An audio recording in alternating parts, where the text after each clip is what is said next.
You can read John McMullen's national column now on our website, 973ESPN.com. He's got all the latest on the Eagles, including his latest story. Ronald Darby set to return definitively. John McMullen, by the way, who's brought to you by Gino's, the winemaker's choice for 50 years. Visit Gino Pinto on the White Horse Pike in Edmonton, online at GinoPinto.com. Gino, the winemaker's choice for 50 years. Ronald Darby set to return definitively. He will play on Sunday. Is that the feeling we're getting? Yeah, Ronald pretty much confirmed that today. So obviously it's always up to the coaches, and anything can happen during the week. You still got to go through practices, but this will be really his fourth week of practice back and practice in a full fashion today. It's a scaled back one, and obviously the main practices will be Wednesday and Thursday, but he expects to play. He took reps with the first team. It's what Doug Peterson sort of intimated before the bye. So it looks like all systems are go with Ronald Darby, and now it's just a question of, do they throw him into the starting role that he had, or do they sort of insert him in a more limited fashion to get him back in the mix, because the other guys have played pretty well in his absence? Yeah, and I know that there's been a lot of talk about how they reincorporate him into the defense here. You know, just kind of going back to the trade when they made it, and we only saw him for a half. But what does Darby bring that maybe this defense is lacking? Well, speed, number one, on the back end. He's one of the fastest corners in the game, runs a 4.3 40, so that kind of makeup speed is difficult to sort of duplicate when he was off the field. And the fact that Jalen Mills, one of the reasons he was a seventh-round pick is because he's not a stopwatch guy. One of the reasons for Rasul Douglas, with his size and ball capabilities, wasn't a higher draft choice, was the fact that he wasn't a stopwatch guy. And even though Patrick Robinson's pretty quick inside, especially in the slot, he doesn't have that burning type of speed. So it enables you, basically, if Darby's playing at a high level, to play more man-to-man coverage, and that enables you to do different things as far as blitz schemes. So basically it just gives Jim Schwartz more options if he's out there. Johnny Mac's with us, John McMullen, at JF McMullen on Twitter. Anything new out of the bye with Sidney Jones? No. I think we're on a holding pattern there.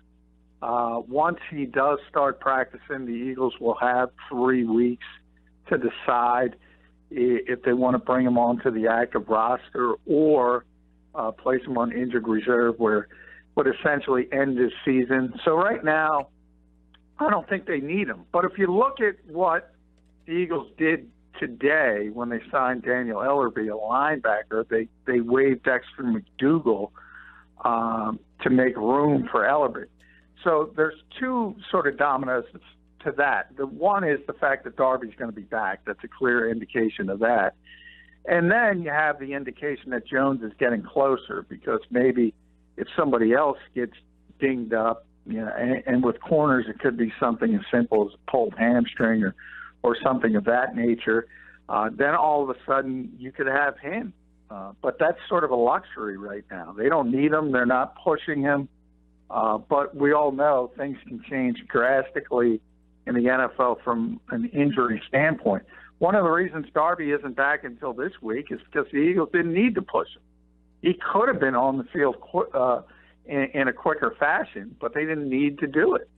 Hey, John, what do you make of this Ellerbe signing? Because he's been a champion before, I see, but he's injury-prone a little bit too as well, although he does have that tie to Joe Douglas. That was the first guy when he got signed as an undrafted rookie in 2009. There's a Joe Douglas connection there. Yeah, and that shows you the kind of power Joe Douglas has gotten in that building when it comes to personnel. I mean, this is another guy from that Ravens Super Bowl team. Torrey Smith was on that team. Corey Graham was on that team.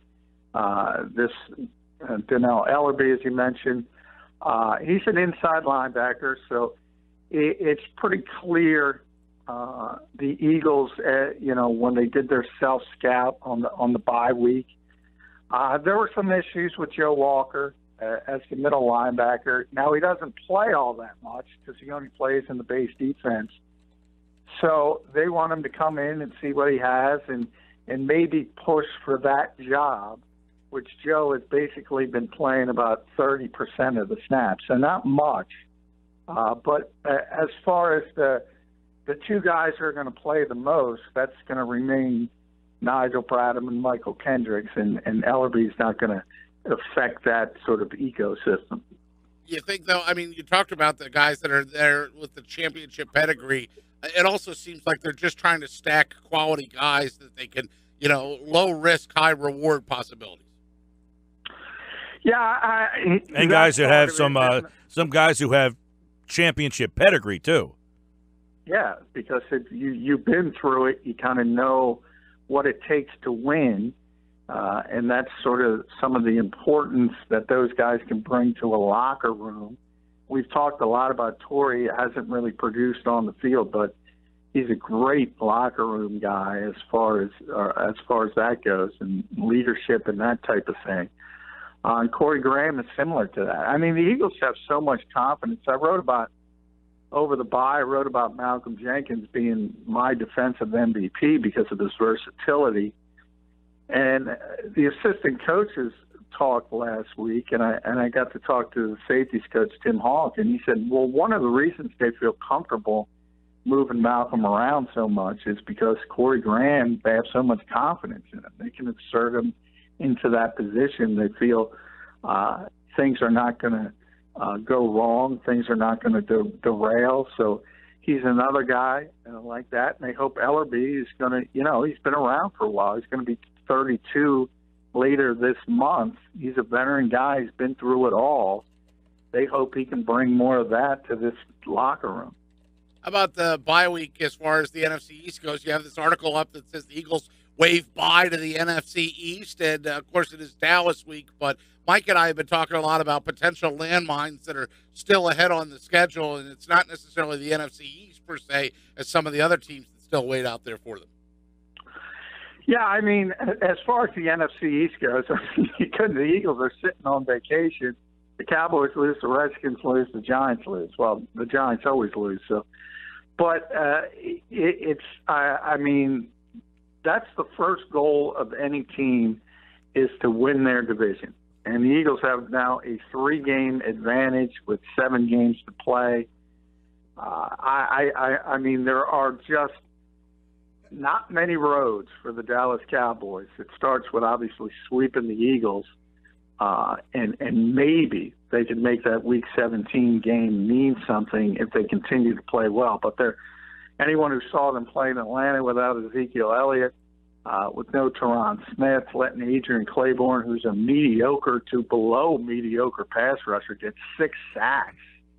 I mean, when you talk, there's going to be a lot of hype this week about Carson Wentz versus Dak Prescott, and rightfully so. I mean, they're the quarterbacks and they're the high-profile people. But I think you saw a clear indication of the advantage the Eagles have over the Cowboys, and the fact that the Eagles lose Jason Peters, they put Vitae in there. They don't miss a beat. The Cowboys lose Teron Smith for one afternoon, and they can't get through a game with help in the left tackle, game planning around it.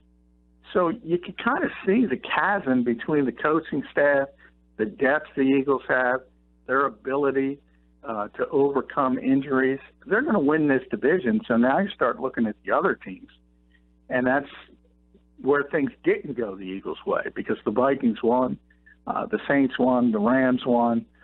So they're all 7-2, and you want the road to the Super Bowl to go through Philadelphia, and that's still very, very precarious. I liked your comparison of the Cowboys' 27-7 loss to the Falcons as their Winston Justice game. I enjoyed that very much.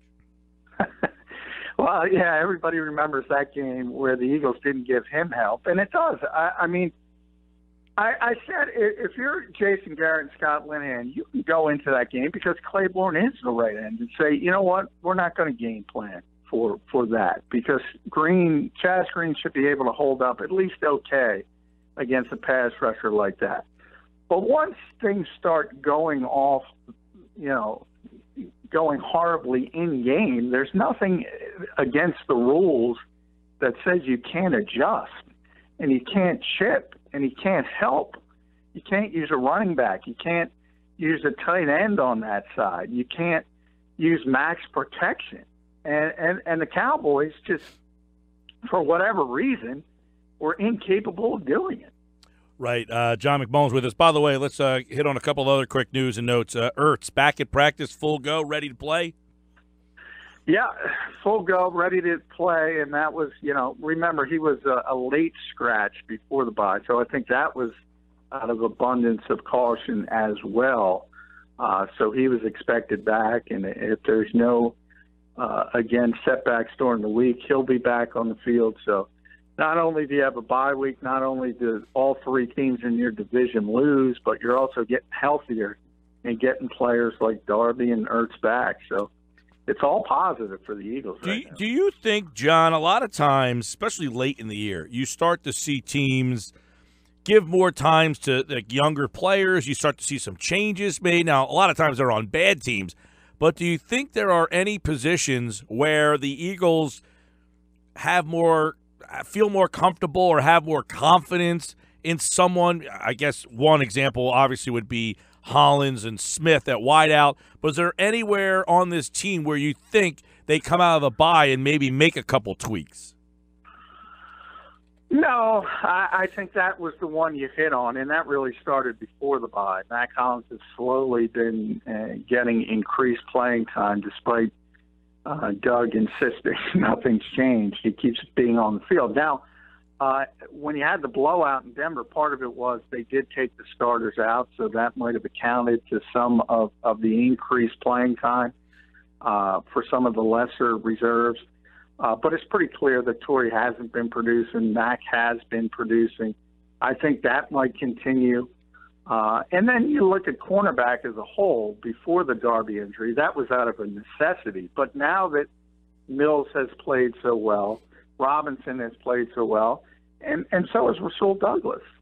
It will be shocking to me if they go straight back to where they were week one, and that would be Darby and Mills as your outside starters, Robinson as your slot guy. I think you have to at least sort of rotate Rasul Douglas in and get him some playing time because he's earned it. John, it's amazing. I mean, you can look around this Eagles roster and be hard-pressed. Other than Isaac Seumalo the first couple of weeks, you'd be hard-pressed to find a guy who's not having a good season. Yeah, I mean, everything has gone right for this team, and you sort of cross your fingers when you say that, even to the point of teams losing when you're not playing, as we just mentioned, getting healthier at the right time. But, you also bring up the season-ending injuries. I mean, the Eagles have been through some adversity, and they've handled it well. They don't have Jason Peters. They don't have Jordan Hicks.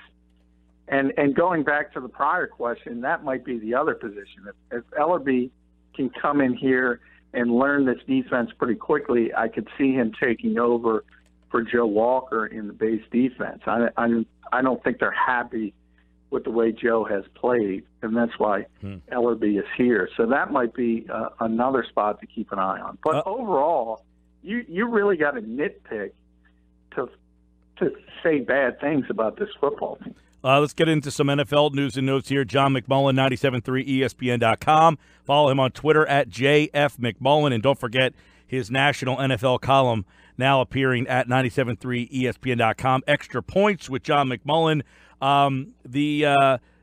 What's happening with New York now? I mean, are they going to wait this season out with McAdoo? Do they do something before the year? I know the owner just put out a statement saying we have his support. That's typically not a good sign. But what are you hearing about New York? Well, the Giants, I would be stunned if they did something in season. And I know people are pressing for it in New York, the tabloids. It is a disaster.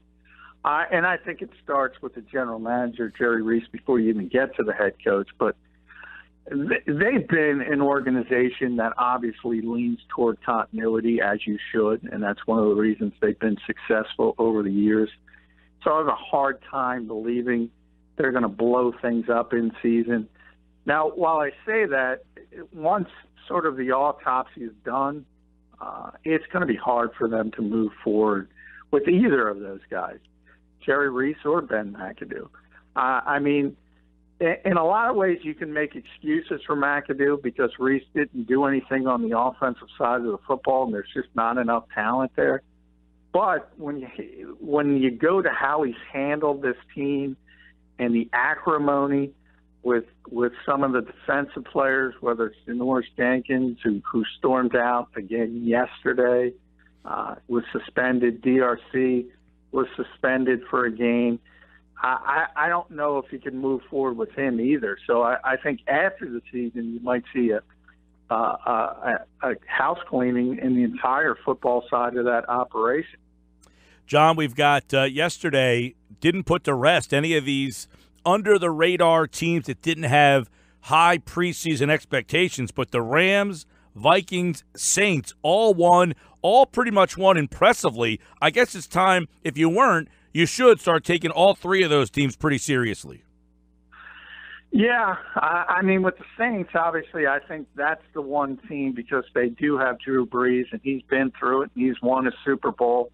I think as you start to get to November and December, you look at that as a potential team that could be a serious, significant roadblock for the Eagles. Obviously, the Rams are unproven. The Vikings have a great defense, but Case Keenum is still playing quarterback. And by the way, it's being reported.